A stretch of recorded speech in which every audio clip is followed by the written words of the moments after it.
here are my first steps into Idaho.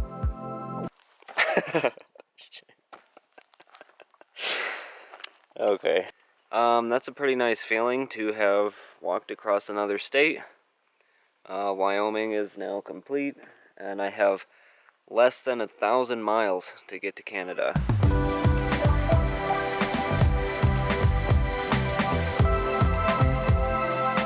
The trail ahead would follow the Idaho-Montana border for a few hundred miles. This is a section that for me really captures the spirit of the CDT. Remote, little traveled, and full of endless grassy ridges under wide open skies.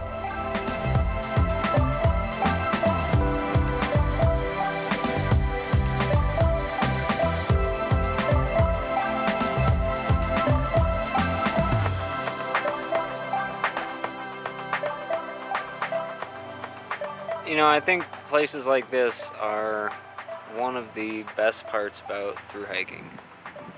And no, they're not as spectacular as maybe the Winds or Glacier or the San Juans or whatever, but I think that's exactly why they're special. It's these little unknown sort of hidden places that make you stop and break out of the through hiking grind for a minute and think, oh yeah, that's why I'm doing this.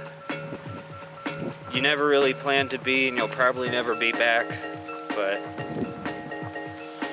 you're sure as hell glad to be here now.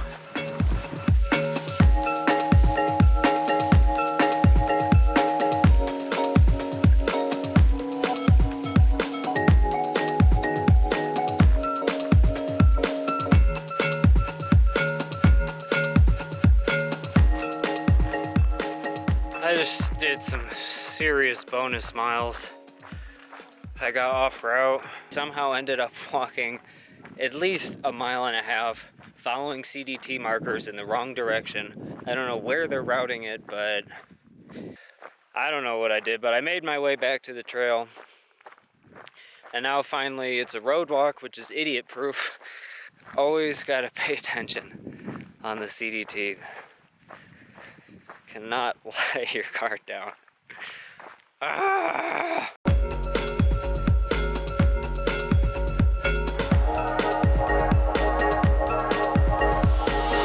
In case you were ever wondering how they build trails in difficult places,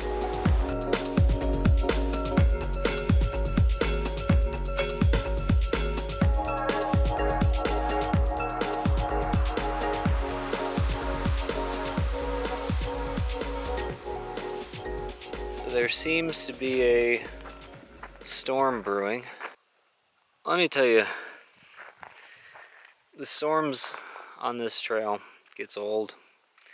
I've had kind of a lot of rain recently. One night where it lasted like hours and I got soaked and cold and I slept like crap. Usually it's not so bad though, but I mean, I've said it quite a few times that I will tolerate precipitation if it keeps fires at bay, because you can walk through the rain, you can't walk through fires. And I do not want to have to do some ridiculous detours to keep my footpath. Kind of hoping I can just coast right on through to Canada. I don't know what the odds of that are. So I'm about to start climbing. It's the last big climb of this section before I get into Lima. I'm not going to enjoy it. I wish there was such a thing as downhill hiking where I could only hike the downhills. I think I would like that a lot better. Got 850 miles left on this trail. And in the context of a through hike, that's not a whole lot. I'm going to try to do it in a little over a month.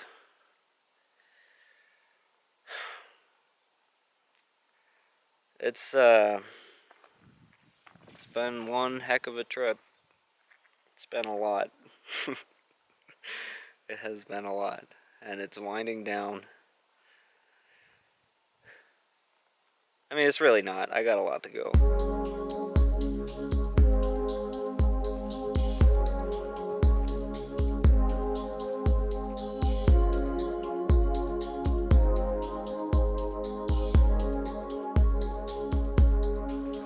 Okay, so I survived the climb, but I still think I would rather be a downhill hiker.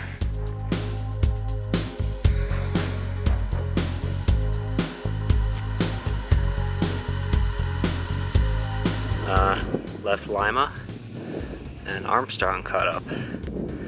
So that's pretty cool. Got a little group of 3 now. This section is going to be a ton of climbing. Lade describes it as a calf-burning roller coaster. Everything was going pretty great at this point, but I could feel what was coming on the horizon. Being within a conceivable distance of Canada, I was getting excited for the end. I was craving the sense of accomplishment that comes at the end of a journey like this. But that meant I would almost certainly push myself too hard. It's difficult to balance your goals with what your body can handle, and goals can make it harder to appreciate what's going on right now.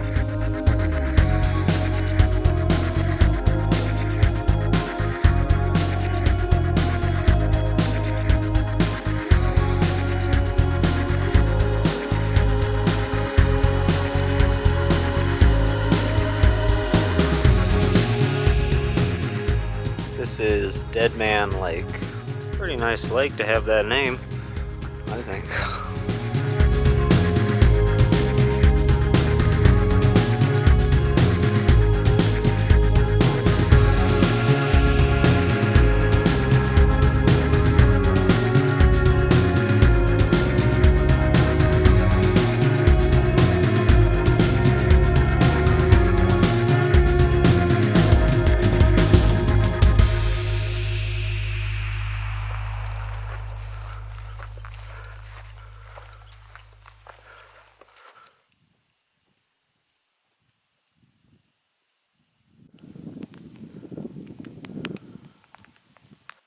And I'm currently sitting down, dying from exhaustion related to climbing too many hills. Got rained on, which was fun. Also, this is the most epic shoe failure I have ever had. But these have 900 miles on them. Getting new ones tomorrow. I'm just turning them into sandals, that's all.